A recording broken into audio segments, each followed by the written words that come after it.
Robin. We're back live. Yes. A lot of people have arrived since we took a break. We got Mr. Bob Kelly in studio, Mr. Jim Florentine, and Joe Derosa. Not Mr. Joe Derosa? Not Mr. Joe Derosa. He's still a newbie, so he's just Joe Derosa. And of course, the shitting on each other started the second these two walked in the fucking room. Yeah. Just fucking shitting on each other. And we got to go to the hotline right away because Joe Rogan is calling from L.A. Oh. Hey, Joe. Hey, what's up, boys? Hey, What buddy. up, Joe? What's going on? How you doing, It's man? just a weird day for everyone. Hanging. Yeah, it's fucked up. Yeah. Yeah, someone said you played a nice clip and said some stuff on your podcast yesterday, too. Yeah, we played that one. There's one clip that really, for me, defines Patrice. It's when you guys got in trouble for that. Of course, you remember the crazy guy who said all the shit about Condoleezza Rice. Yeah. Homeless Charlie, who we fucking loved. Patrice got on that Fox show with that really humorless lady. Yeah, from now. And just annihilated her, made her look ridiculous, made the whole thing look preposterous, and defined it in the best way that I heard anybody define all this PC bullshit about going after comedians and radio DJs for trying to be funny. You know, and that it all comes from the same place. That funny all comes from the same place. It was brilliant. The way he said it, the way he put it was brilliant. The way he handled that dumb cunt was brilliant. the whole thing was brilliant. It was just perfect. It was perfect Patrice. He killed her with intelligence besides the comedy. That's what was so brilliant about it. When she called him a fool, he won. Yeah. You know, he goes, "Oh, name calling." Yeah. He's like, "Oh, I'm offended." Offended. It was so perfect. You know, he killed it with intelligence and charm, and just by being a comic and saying, I'm here speaking for funny, you know, and then when she was like, she tried to like go over his act and paraphrase his act, and he's like, no, that's not what I said, and then he goes and does the whole angry pirate thing. Yeah. Oh shit, that was hilarious. No, I said you ejaculate her eye and then you kick her in the shin, and she walks around like an angry pirate, and then people were laughing on the crew, and he's like, how are you laughing? Right. This woman's outraged. Yeah. Oh god damn, that was fucking funny. That's a great way to deal with somebody. Like, that's how you deal with a dummy like that from now. Yeah. Is you don't cower to them or bow to them. If you're belligerent about it, they really have no recourse, and that's what he did, and he destroyed her. Yeah, it was vintage Patrice. And that guy liked him. That John Gibbs really liked Patrice. He would have him. I think Fox got mad at that, but John Gibbs really loved Patrice. Well, John Gibbs had to do an apology for Patrice's performance. Did he really? Oh, yeah, he didn't want to. You could just tell, you know, he was in a bad spot. And then, unfortunately, you know, Patrice is sticking up for us and comedians in general, and like you said, Joe, funny. And it turned out that Fox never used him again. But that was Patrice. He didn't give a fuck. He didn't care. What he did was better than Fox using him 100 times. Right. Him towing their company line. Right. It was one of my favorite parts is when Patrice was like, "I speak for funny." He goes, "You speak for people that stand in front of that thing and go, oh, today, and blah, blah, blah, blah." He like defined that guy's life. Yeah. His life is 40 hours a week he gets in front of a fucking camera and does that. And Patrice just made him look preposterous. Right. You know. Oh man, he spoke for funny. He fucking said it, and that was true. He spoke for funny. She had no idea what she was in for because she probably man, and I was saying earlier in the show, the worst thing you could do with Patrice is not realize what a bright guy he was, because he was really a brilliant guy.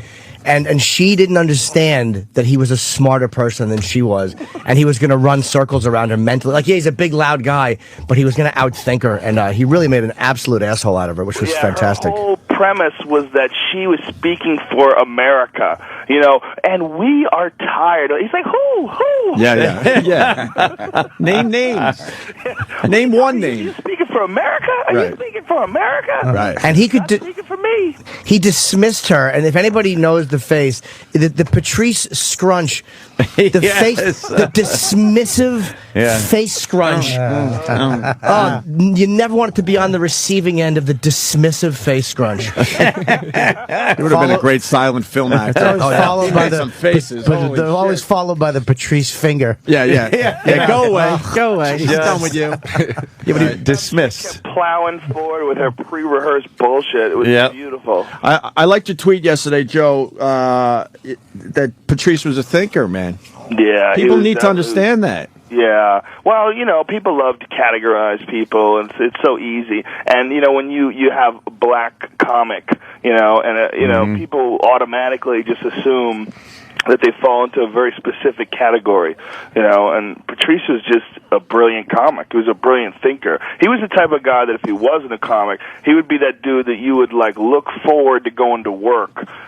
Because if you were working with that guy, because he was going to say some funny shit all day while you worked together. Yeah. One thing that was really great was the fact that he could take a very complicated subject, and I'd be sitting here all geared up for a very in-depth, complicated, let's dissect this subject thing, and he would sum it up in one sentence. And make you think, fuck, that is it. Yeah. Perfect. Yeah. It's like when he was talking about the DC sniper on Tough Crowd. Remember that? I don't And remember. he summed it up to a nigger and a Buick. Just fucking hilarious. And he pointed out that they beeped the word Buick and kept the word nigger. He goes, they beeped Buick. That's hilarious. He would have these theories, and he would really be great at penning you into a corner and making his. No matter how wrong he was, I'm telling you, white women don't understand cooking, and then he would just for 15 minutes convince you. God damn it, he's right. White women stink in the kitchen. He almost got me and my wife to do a threesome with him. He is a motherfucker. He was awesome, man. He was awesome. He was a real unique dude, truly a one of a kind. Yep. You asked me to find another dude who's like Patrice. Boy, I can't think of one. I really can't. Mm-hmm. He was very uniquely his own person. A very different dude. Very different kind of thinker. He wasn't afraid of being wrong either, and that's one thing I loved about him and he was wrong sometimes, and he always made it, even when he was wrong and his argument was wrong, he was always interesting. He never gave you a typical or predictable point of view, even when it was stupid. It was like, well, I could see why he would say that. He was amazing at making you understand why he felt the way he felt. He was a great listener, which is important. Yeah, but he was a great talker too. I mean, of course, I would talk to him for 4 hours on the phone. I remember I'd go to sleep and I'd wake up and he'd still be talking. You always knew Patrice was done with you, too, because he'd call you up and he would say whatever it was he had to discuss. And then you'd go yeah, man, my relationship's in trouble. And he'd go, you at the cellar tonight? Like, all right, scumbag, I get a time to go. My ears were available for your fucking dissertation, and now you got to call someone else and repeat yourself. Fucking He's an awesome dude. That fucking sucks. Yep, it's very sad, man. Yeah, well, Stanhope and I were on the phone yesterday, and I called him up, and I'm like, did you hear about Patrice? He's like, yeah, and, we realized there was nothing to say, so we just go, sucks, fucking sucks. Yeah, sucks, that's all you can really sucks. say. And then he said it best. He goes, you know what? It's better that than him not being able to talk. Oh, yeah. And I'm like, That's you know been what? something a lot of people have said, too, yeah. Yeah. For Patrice, fuck yeah. Yeah. Can you imagine the torture of not being able to point out the stupid shit that you see all around you? I know, right? And Yeah, not even that the would've talking too. It's like to not be able to communicate. If you can't even to little things like nodding or gesturing, where you can at least let people know what you want, and anything that happens, people would know is because you want it to happen. That would kill him too. If he could just nod and we had to just fucking Voss yapping to him at a coffee shop. Barney was you'd see him just crack his own neck. Just fucking throw his head on the pavement.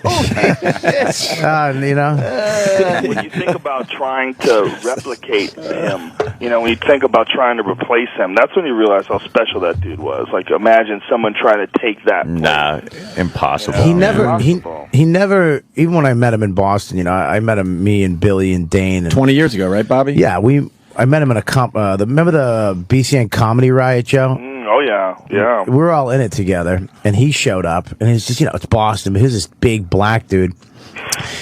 There was never a race around him though. No. He'd hang out with Patrice. I used to drive him to his house in Roxbury, and it was never like, oh my God, I'm driving a black dude back to the project.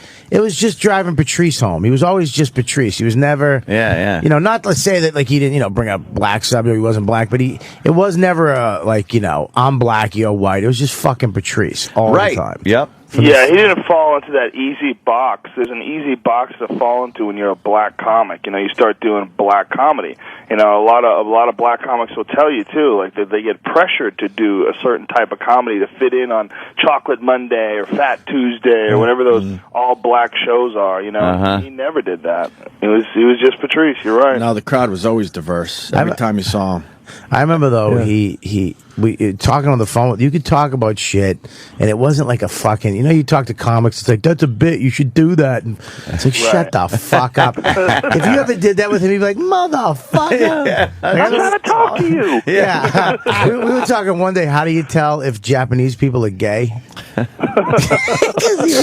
He was like, you'd have to go, dude. You like pussy? Hey.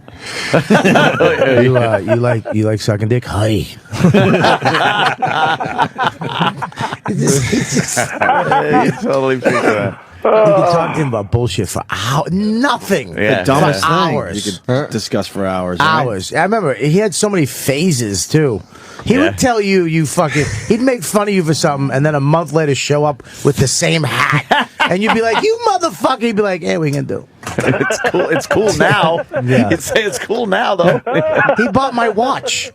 This motherfucker called me on the, my big Breitling that I've had. It was the first thing I bought when I got any money at all. And he gave me shit. Dude, what do you need such a fucking big watch for? I like it, whatever. He called me up one day. What kind of watch you got? Like it's a Breitling Super Avenger. It's all, the white face. It's great. And then he showed up the next time. He had the exact same watch. And it's not a Timex. It's it's like $3,000. Gotta go out of your way. And then he told me not to wear his watch. He's like, stop wearing my watch in public, man. And people believed it was his watch. His phases were true. Like he went through the fucking football jersey phase. Right. I watched the old Tough Crowd clips, and he always thought that was his thing. He would wear the Dolphins hat and the Dolphins jersey, and then all of a sudden he was a fucking putting on the Ritz with his stupid big hats. He was fucking extra large suits. Yeah. He walked in the cellar one night with a suit on and one of those fucking hats. I said, "Are you coming up with your own barbecue sauce?"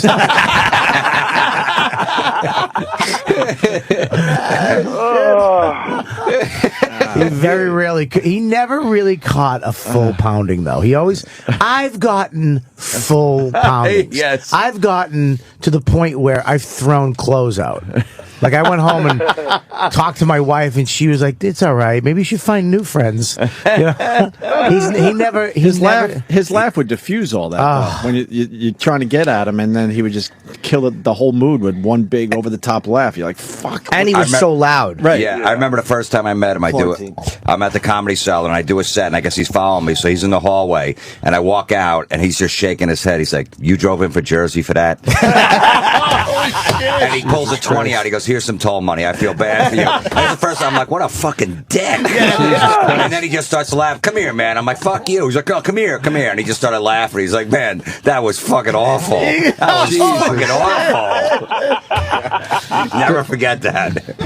He was definitely able to tread that line between being just a complete scumbag and being unbelievably charming. Right, he was. Somehow he was charming after that. And I talked to him. How the fuck is that possible? The first time I met him was at the Cellar. I was like a year into comedy, and I was bright-eyed and bushy-tailed in New York. And I walked knock that right out of you. Yeah, I walked in. I had really curly, froey hair and a big bushy beard.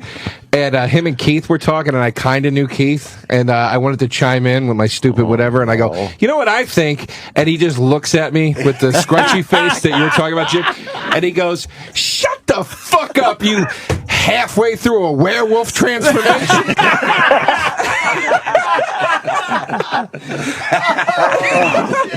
Oh, that's brutal. Fucking, I didn't speak for like 6 months in the cellar after that. Well, you shouldn't have. That's fucking hilarious. Oh, goddamn. Goddamn. You know, his take on things was always so different. It was always so like, whoa, okay, and there's that too. You know, Yeah. Just pull it out of nowhere. Yeah, things you just wouldn't fucking think of. Yeah, right. He's one of the funniest guys on the. Oh, ever. I mean, no. I mean, I watch. You can watch all the greats, Chris Rock, all those fucking guys. I think he's funnier and up there with all of them. Yeah. Especially in person. It's just the industry. If the industry gave him a pass, right. If somebody said because he didn't want to do it on anybody else's terms. He didn't want to fucking play ball and feel like shit. Because he fucking played ball with people that he regularly wouldn't like, and that he was funnier than, and he knew funny, and they didn't. If they gave him just a shot, he would be the biggest thing of all time. That's why I said he only deals with mid-level Jews. Talking about the mid-level Jews, he can handle them. Well, I'll tell you, his last Comedy Central special was pretty fucking good, man. It was. It was great. It was a real, true representation of what he's capable of doing. And so oftentimes, we know a lot of guys who never really get that one special that sort of kind of defines their act, but he nailed it. He nailed it in that Comedy Central special. Yeah, that was a good one. He was a good, and stop if I know you guys are passing that around, but go fucking buy it. Yeah, don't just watch the whole fucking thing. No, we were saying that before, just like because the money's going to go toward his family. Yeah, go buy it and spend the money and have it and own it and fucking support Patrice's family. Are you guys going to do any benefit shows or anything? No, we're never going to do that. No way, not for free. Not for free. If they give out like cool iPads, I'll do it. I got a check for $250 waiting. Yeah, I'm sure we'll wind up doing something. Sure. Yeah, fuck yeah. Yeah, we're gonna do something. This is just so new. We'll figure it all out. I forgot what I was gonna say. No. I got a question. Did you guys ever see him bummed out ever? All the time. Sure. I saw him. Really? I remember in L.A. He actually taught me. Patrice was. What do you mean all the time? Well, because we talked all the time. We're always fucking with comics, These comics are always miserable. He should have been. He shouldn't have. He told me. He said, "Dude, I should be more famous than I am. I shouldn't be friends with you." He's like, "I love you, Bobby, but I shouldn't be able to. I shouldn't be as accessible to you as I am. Like, you can just call me." But yeah, man, I remember when in L.A. He was staying with me in L.A. and I was staying in the Culver City at a 1-bedroom, and we both did this competition, and he went forward in it, and he of course he did. He was staying on. He had to come back out. He's staying on my couch, and now I'm not in the competition. He wanted rides to this. He wanted me to drive him to the Laugh Factory. I was in the competition. I didn't get picked. Now you want me to drive you? But he actually schooled me. He was like, "Yeah, that's what friends do. You fucking piece of garbage.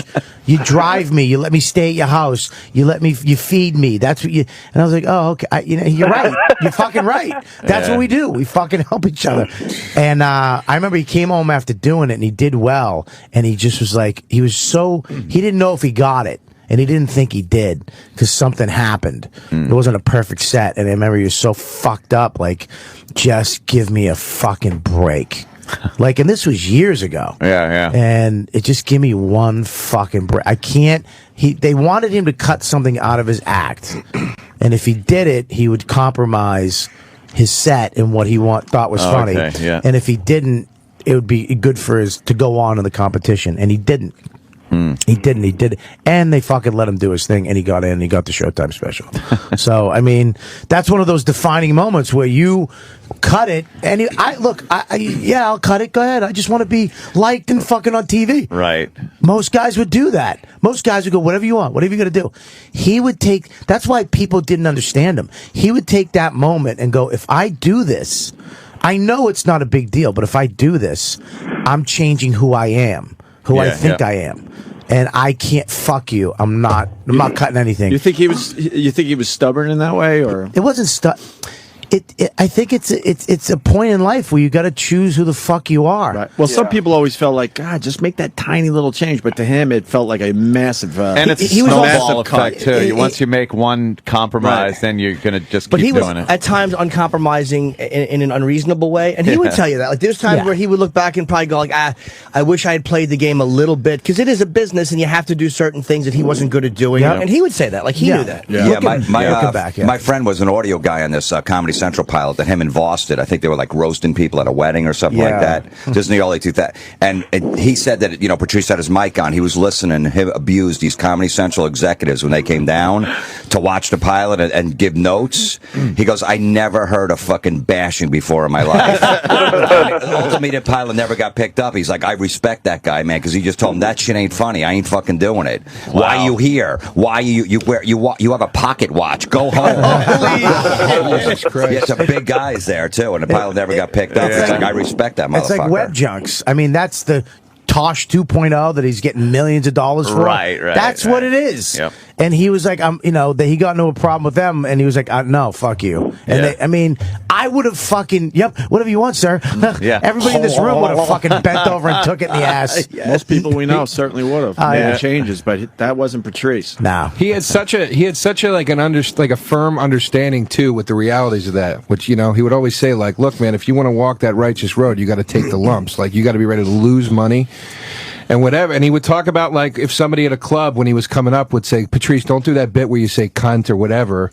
And you go, is it a big deal for me not to do the bit? Not really, but it's just a matter of I can't allow you to tell me to not do it. Because once I open that door a little bit, then it swings open and it never, you know what I mean? It's just the floodgates are open. And a lot of guys aren't familiar with that the way he was. A lot of guys go, I want to be the fucking rebel, but I also want to be loved by everybody. He was also defensive sometimes when he did, like he would do that, and because everybody wants to succeed and do well, and then when he realized, like, hey, this group actually likes me, then he would just think, oh, okay. Like, he a lot of times was more defensive than he needed to be, because more people were going to like him and be comfortable with him than he thought. Well, he said that one time. He goes, I'd rather make you feel uncomfortable than I feel uncomfortable. Than you make me feel uncomfortable. Like, people come into the room, the execs and the big powerful people, and you'd feel fucked up. He says, I'd rather just immediately make him feel like a piece of shit than me sitting there feeling like a piece of shit. Which may be wrong, may hurt him, I don't know, but it fucking makes sense. I mean, it was hilarious to watch when some important fucking douche would walk in the room. He goes, look at you. Fucking short. Is that a wig? We had such a fight when we were fucking taping the Colin Quinn show on NBC. It was there was 3 episodes, and I was in 2 of them with Patrice. And we would do our act. It was Monday nights at 9:30 on NBC on the SNL stage, and it was live. So Colin would do an opening monologue and opening bits, and then he did something called Town Hall, which was like Nick DiPaolo and a couple of us, Keith, myself, Geraldo was in, I think, a couple of them, and Patrice, and we would just do a bit of our act. It was like the original Tough Crowd, but we were actually doing pieces of our act for a couple of minutes each into live TV. And I remember I had to go over things with standards and practices, and I was trying to get something through. And fucking, he was standing there just shit-talking me and the woman. And I'm like, well, look, why can't I say this? It's about race. And she's like, well, you can't do that. And he's just like, what are you doing? And I'm like, shut the fuck up, would you? This is live television, you asshole. Oh, we had such a fucking fight. And he was wrong. That one he was wrong about, because he was like just being him. And I'm like, dude, this is standards and practices on NBC. I'm doing fucking live TV. Oh. Because when he was nervous, he was, fucking just venting. Do you remember the fight we got in Brazil? Man, were you there in Brazil? We had a rule in Brazil: if you got a lady of the evening, you put her in a car behind you, because they're a bunch of fucking criminals. You know what I mean? They'll drop them stuff, throwing drugs and blaming you. And there's roadblocks everywhere, especially on the weekends. The cops just set up a roadblock. They look in, see a tourist with one of the girls, and they pat you down. Then you got to pay them off. We had this rule, but Patrice was Patrice. The fucking mayor of Brazil, fucking Rio de... After one day. Well, he spoke fucking 2 Portuguese words, and it sounded like he spoke fluent Portuguese. Because he would slow it down. He'd go, tutto ben, obrigado. What the fuck? Shut the fuck. Yeah, he really thought he was a man about town. It's like they want your money, asshole. You guys were doing gigs in Brazil? Jokes. Fucking hookers. We're banging $30 whores. Yeah. Yeah, that was 3 to 1 back then, too. Dude, right? we would take fucking 100 milligram Viagras and go to the whorehouse and just not come until like the third or fourth girl, because once you blew the load, you were done. And I remember me and him standing there in our robes upstairs in fucking whatever that thermos Monte was. Carlo. Monte Carlo. And I had a fucking 100 milligram Viagra hard-on poking out the front of my fucking robe. And you couldn't see my dick, but you could see the tent. And me and him were just standing there, and we're both just looking at the tent in my robe, and we're howling at exactly where we are and what we're doing. We're like in a third world country taking dick pills and fucking prostitutes for $20 American. Holy shit. You flew in for that? Oh my God, yes. You didn't hear about the Brazil years? Oh, yeah. Joe, That was like a 2-3 year period with these guys. Joe, more than once. Yeah. How many years was it? It was about a 3-year period. No, it was when we were off the air. I never went once we came back on because I felt like I had too much to lose and things could go wrong so quickly there. I think we did 3 trips. Once I stayed in the Sheraton and twice the Rio Othon. The Othon. Yeah, but Patrice, man, and Brazil, oh, God, was he funny. I remember the last day we ran around and just took pictures of everything for our families. Like, we spent... like you were really there I had changes of clothes. I was like, let me put the shirt on. Up at the fucking Cristo, the Jesus statue. But that's hilarious. We would, I remember we got in the fucking car. We're in the car. Yeah. He puts one of these cars are small. The cabs are real small. Right? They're just these small little shit cars. Yeah. He gets in the front. You imagine how big he is. Then he throws his girl in the back with me. With me. And the rule is no whores in the same car. And I'm going, Patrice, don't put the girl. Put her in the car. She doesn't want to go in the car by herself. She wants to go with Patricky. Right? He goes, get in the car. And I'm like, Patrice, get her out of the car. And get her. And we're driving. Just go. And all of a sudden he goes, shut the fuck up, Bobby. And very rarely hear Patrice snap for real. Yeah. And I'm like, you shut the fuck up. Then we look and there's a roadblock, just cops. And I'm like, great. Oh, fuck. And they pull us over and he's nervous now. Everybody's shitting their pants. They got fucking machine guns, but their finger is on the trigger, which is, you're not supposed to have your finger on the trigger. So they take us out, and Patrice is, everybody's fucking, I'm in like, you fucking cocksucker. Brazilian prison. We're gone. Yeah. And he's out there. They got the girl out there. They're talking Portuguese to the girl. You don't know what she's ratting us out, throwing us on the bus. The fucking cab driver, Patrice, and then they get to me. I got 1,000 real in my pocket, which they're taking that. That's fucking gone. You know? And then I tried to assimilate because I'm such a worm. I tried to, because I have puffy lips and I might look a little Spanish. I just said "sí" because I didn't. I said, you understand they have guns on us. Okay? Yeah. The guy's patting me down. He touches every pocket. I'm like, see. I said C around 87 times. All of a sudden, on the 50th C, you hear Patrice go. He starts losing it. Oh, shit. He get back in the car. He goes, you fucking idiot. He's like, if you said C one more time. Shit. He is a funny motherfucker, man. Some foreigner being frisked by the NYPD just standing there going, yes. What an idiot he'd look like. That was you, Bobby. I was scared. Fucking hilarious. You know, Patrice would talk his way out of jail. Yeah. You guys would actually do a fundraiser to fucking get a lawyer to get him out. You'd leave me there. We're working on it, Kelly. You'd love it. That was a fucking gay joke. Yeah. Well, this sucks. Yep. Yeah, it fucking blows me. I'm going to miss him a lot. Yeah, everybody is, definitely. Well, Mr. Rogan, anything else, sir? Oh, nothing, man. You know, what can I say? And it's a unique friendship that comics have with each other. You know, there's very few people like us. You know, the only people that are like us are you guys, or radio DJs. You're essentially the same thing. You're just doing it on the radio instead of doing it at a comedy club. that needy creeps. That's all we Needy, all are. damaged creeps. Damaged, needy fucking messes, disasters. Right. We are the best and worst of humans. Yeah. We are You only get us. You only get us if you fuck us up when we're young.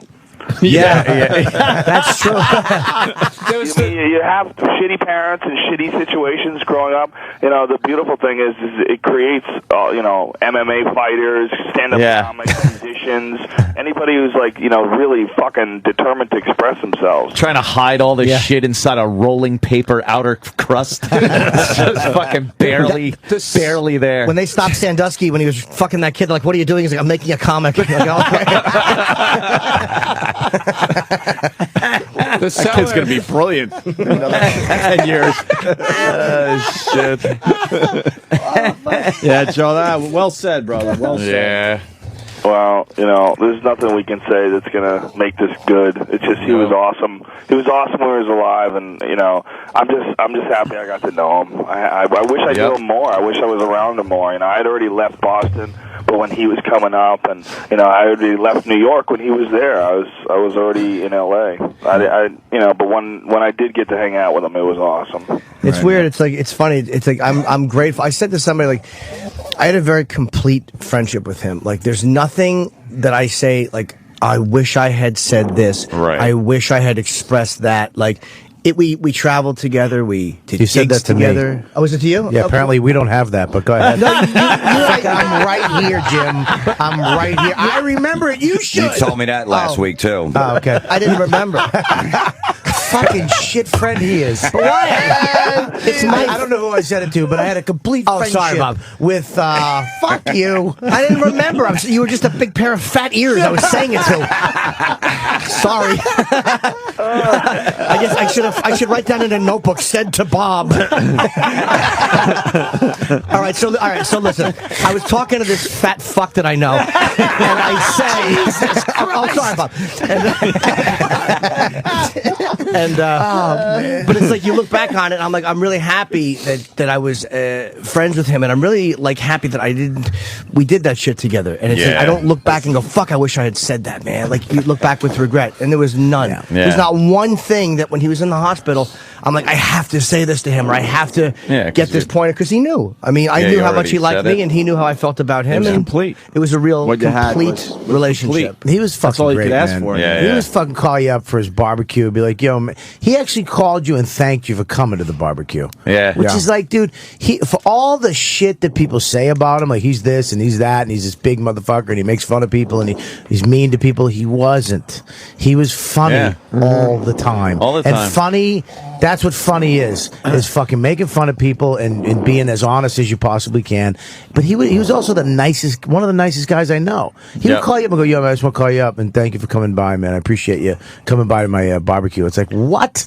He fucking cooked at my barbecue for hours for a bunch of people he didn't know most of them and just cooked there because he just enjoyed doing it. And then when he was done, I'm such a racist. You had him do that. I just like, get to work. Get to work. Did you make him wear a pancake hat? Yeah. Fucking Aryan cocksucker.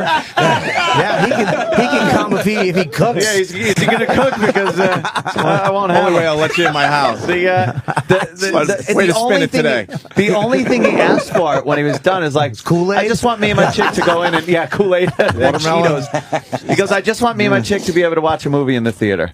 Really? And I went downstairs and there were like 5 kids in the theater watching some shit. Yeah, Uncle Paul. And I just walked in there and I was like, I shut the movie off. I was like, all right, Ollie is out. Out.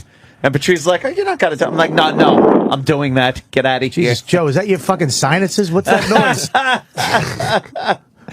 Joe. Joe, me? Yeah, you. No, I'm not saying anything. I'm just sitting here. No, I can hear you breathing at your fucking nose into the microphone. His phone needs a windscreen. It sounds like you're trying to blow yourself in a tub. I can't hear anything. My nose? No, it's just like that's what a man breathes like. Yeah. He we're not really used is to a that, man. Bobby. Bobby's heard that on the back of his neck. Yeah, exactly. That's Is it weird to hear that breathing without "Don't tell your mother"?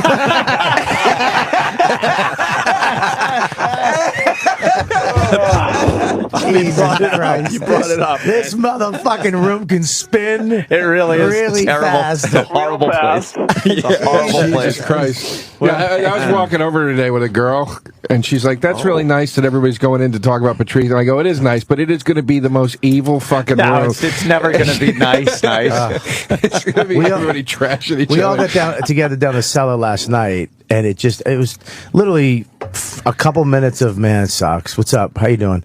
And then nice shirt. Yeah. Fucking stupid. And then it just fucking unraveled. It was fucking. Incapable of just keeping that moment Thank in God. emotion. These guys can, I know. But I we- kind of like that. You Look, guys man, can tip your toes into emotion, but that's about it. It's not true. That's It's about it really for you not guys. true, man. I mean, it's weird. I've had some. I think we're the most. We just don't do it in public. Publicly. But I've talked to fucking him. I've talked to, I've talked to Patrice. I mean, some serious, deep.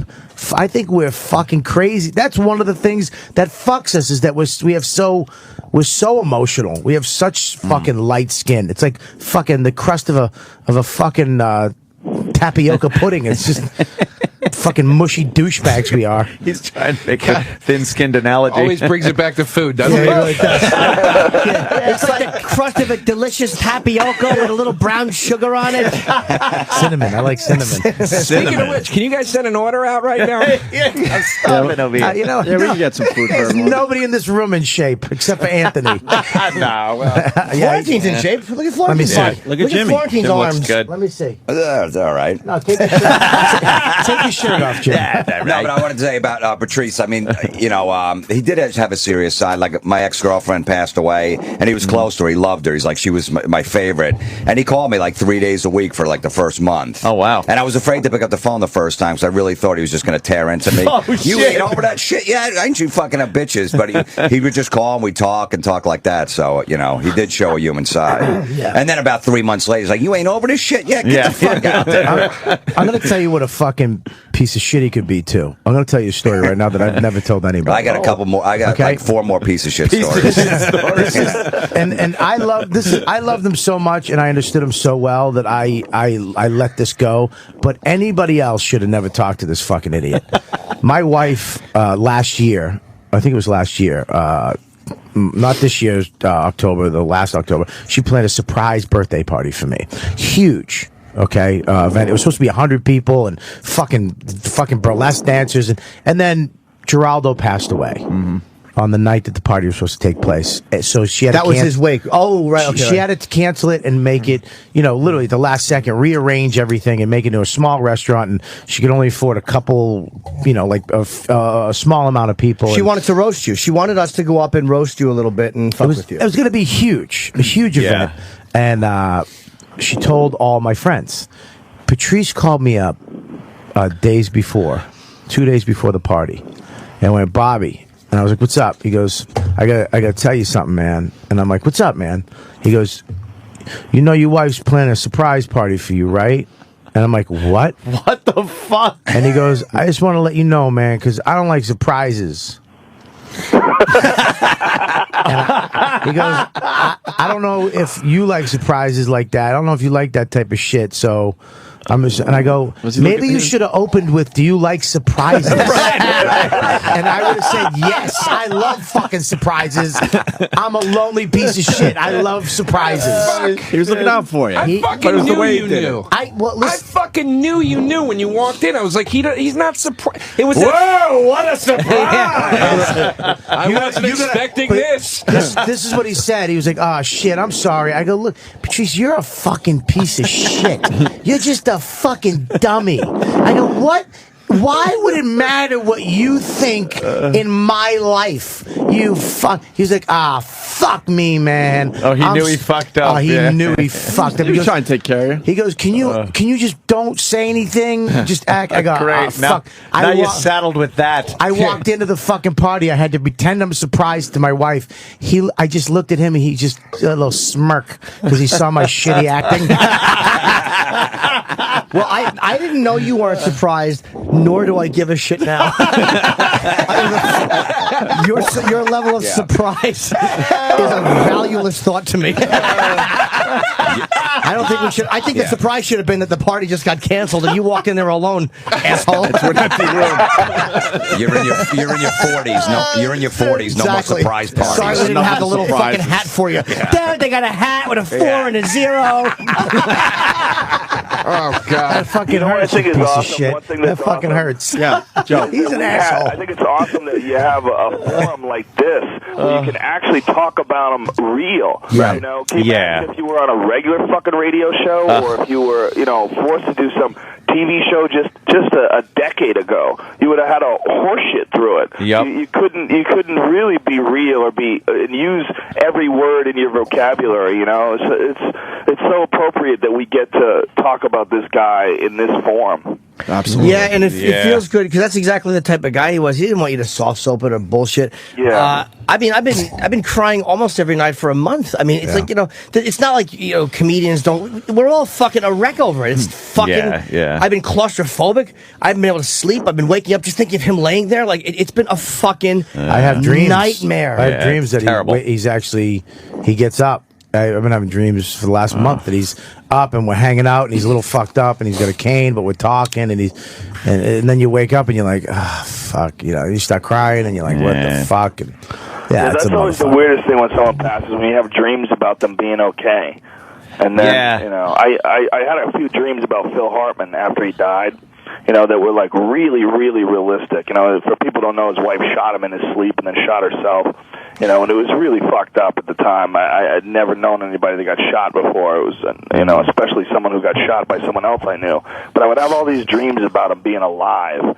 And then you wake up and like, God damn, it's the weirdest fucking feeling to have a dream about someone that you really love and care about, and then they're gone.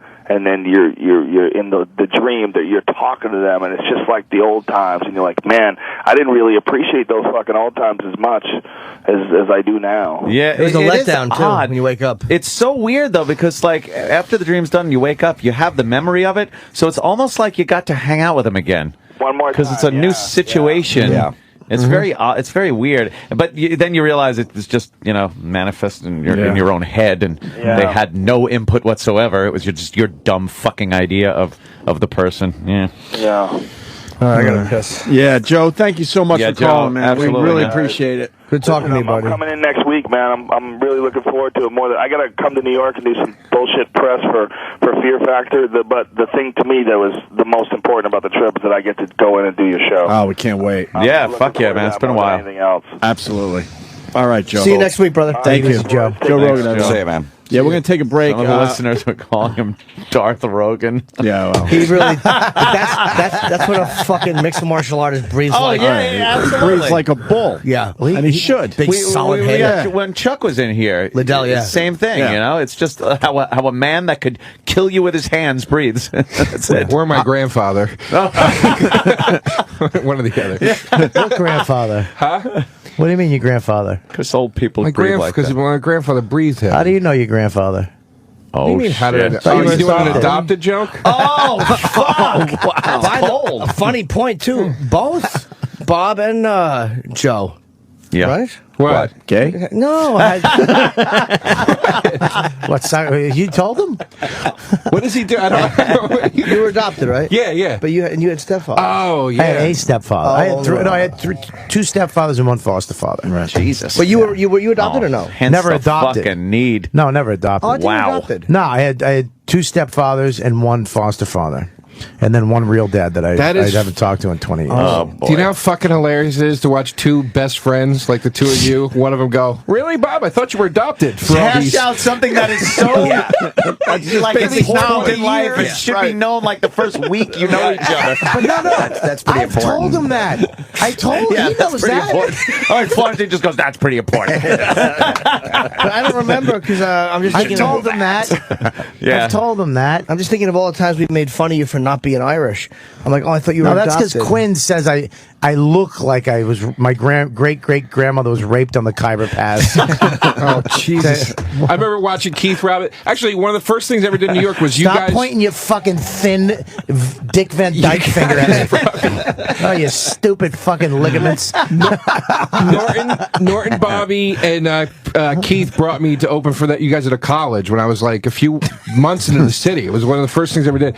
And I was watching them all trash each other outside. Like, oh my God, this is the meanest thing I've ever seen in my life. And Bobby's uncle was there. And Keith just goes, God damn it, you're not his uncle. There's a Puerto Rican in this family somewhere. We're going to get to the bottom of it.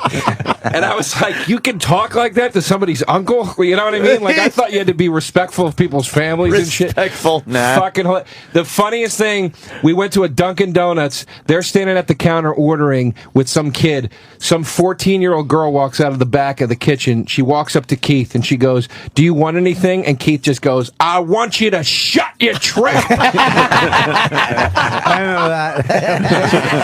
I remember that. Bobby ran. I've never seen Bobby embarrassed. He ran out of the Dunkin' Donuts and he was laughing. He's going, what the fuck's wrong with you, dude? What the fuck is wrong with you? Fucking Robinson is funny sometimes.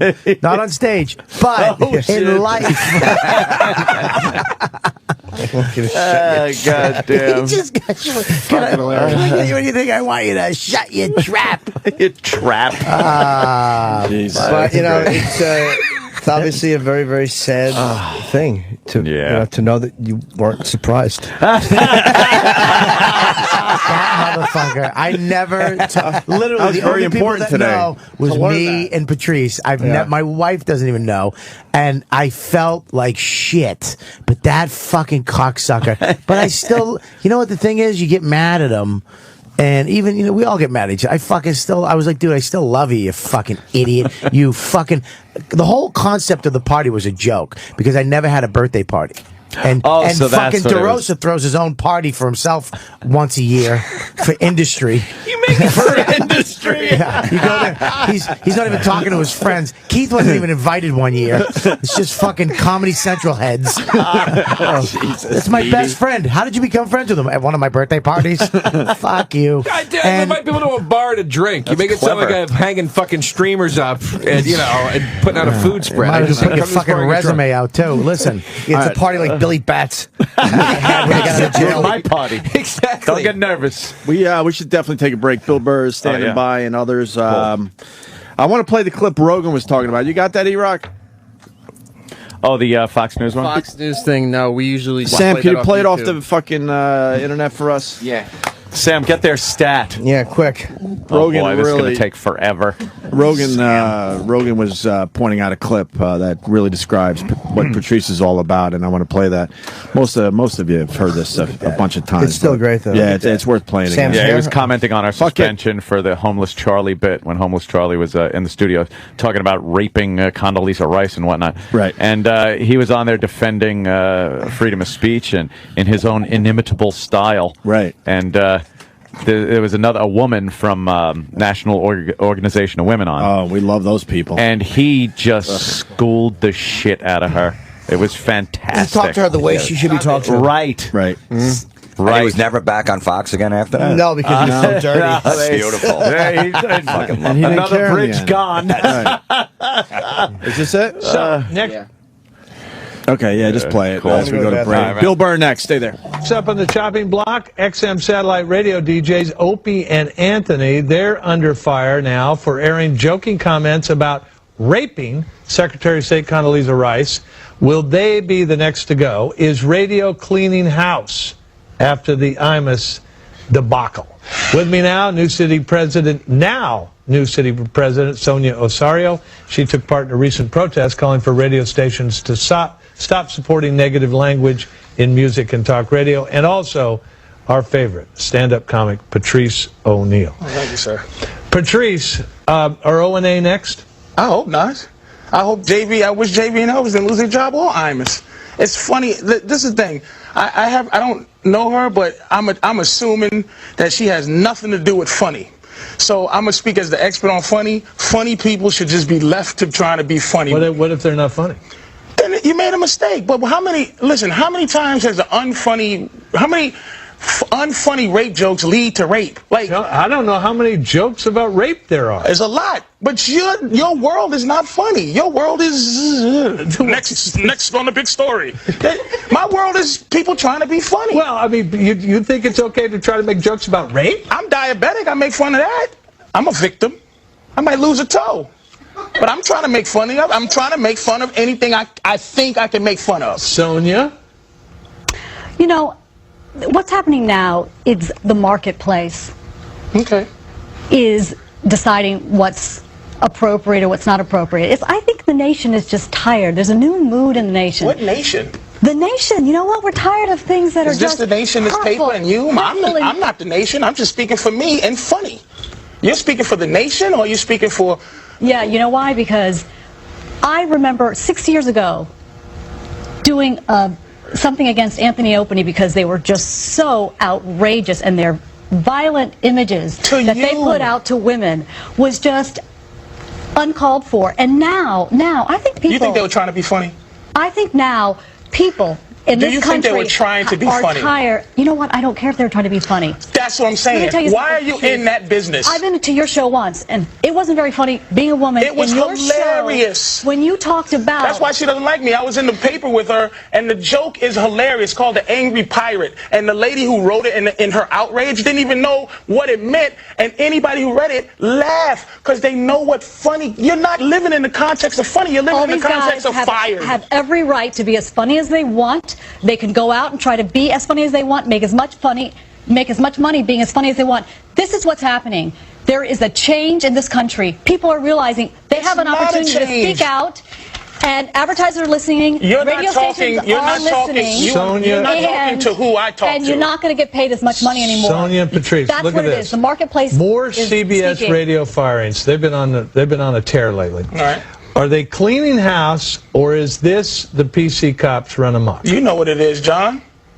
You know what it is while you're reading that paper. It's the PC cops run amok. Do you think she's a PC cop? Of course she is. She has an entire encyclopedia of her stance on it, but it's no passion involved. It's not a real... This is just what she has to say. We are outraged and fired and fired and fired. Name calling. I'm outraged. I am outraged. You should be outraged. I am a fool. Now, if I called you a fool, You know what? People are feeling a new sense of entitlement. Who are these people in this country? Who are the people? A new sense of entitlement. Here's my question. How can you justify a bad joke, a joke that isn't funny? Wait a minute. Go ahead. An attempt that isn't funny, doesn't get any laughs, and is about raping the first black woman to ever become the Secretary of State of the United States. Don't throw that at me. Well, why not? The attempt is what I'm trying to fight for. The joke funny jokes and unfunny jokes are come out of the same birth. That you don't know if anything is going to be funny. You should attempt to be able to make anything funny. Don't you think a joke about rape is doomed to be not funny? It's possible, but I've heard them. You've heard a funny rape joke? I say a couple. Watch my HBO special. I'm pretty good at it. Yeah, Patrice says that if you're having sex with a woman, doggy style, and if you hit her in the head just the right time. No, it's ejaculate in her eye and kick her in the shin, and she walks around like, arg! It's the angry pirate. That's what she was trying to say. A violent act of hitting her in the back of her head, her body. It's called the donkey punch. Which will then... Why are you laughing? She's outraged. It's called the donkey punch. It's whole humor that she has no clue what it is. We have the same problem that Opie and Anthony does. You can't say just anything on the air. You can say anything you want. It might not be funny. You might get in trouble for it, but you should be able to be attempting. And plus, when is a crazy bum going to get an opportunity to rape the president? If the president's wife, John? It was trying to be funny. All right, Patrice, why aren't I hearing Al Sharpton complain about this thing involving Congress? Because it wasn't involving young black women. Well, it's involving a very prominent black woman. Well, where was she during young black? Everybody has their agenda. I was there. Oh, I'm sorry. Yeah. All right, excuse me. But why am I not hearing from Sharpton? Because it doesn't concern him. It's not concerning him. It's black. Come on now. You know, Al Sharpton has his agenda, and it was perfect for Al. Young black women. And now she's representing just women in general. She's not representing the nappy hoe part. She's representing just the hoe. The nappy-headed part, she has nothing to do with. Just the hoe. Sonia? You know what? Women have been abused publicly in the media for too long, and people are tired of it. This has been a beautiful response of just the general public saying to advertisers, we're your consumers. We don't want to have to avoid everything in the street. We don't want to have to worry about what radio station we turn on. And there is some really derogatory, violent thing to deal with. You're going to get all your information, ma'am, is secondhand from someone making you aware that someone may have said something that you should be upset about. It's a shame. Your constituency, the people you represent aren't all victims in this matter. Patrice Oneal, thank you very much. Sonia Osorio, thanks to both of you. Appreciate it. Time for Big Politics. Here's what women do and men do. If this was a company, we start out in the mailroom. You start out as a fucking get the coffee. We have to start out by what have you accomplished thus far in your fucking life. So we have to come in your company as get the coffee, but it has to be as a CEO of what we accomplished. Pull your pants down, then I'll tell you what kind of car I drive. After you pull your fucking pants down. I don't want to fucking dance. Pull your fucking pants down. I want to see it. Pull your fucking pants down. Pussy's not all I want, unless that's all you got. Pull your fucking pants down. I don't want to take you out to this expensive restaurant. Fucking pants down. Prove I can pay for it. Pull your fucking pants down. Prove I got a nice car. Pull your fucking pants down. Prove I got an education. Pull your fucking pants down. To see your cooch. Pants down.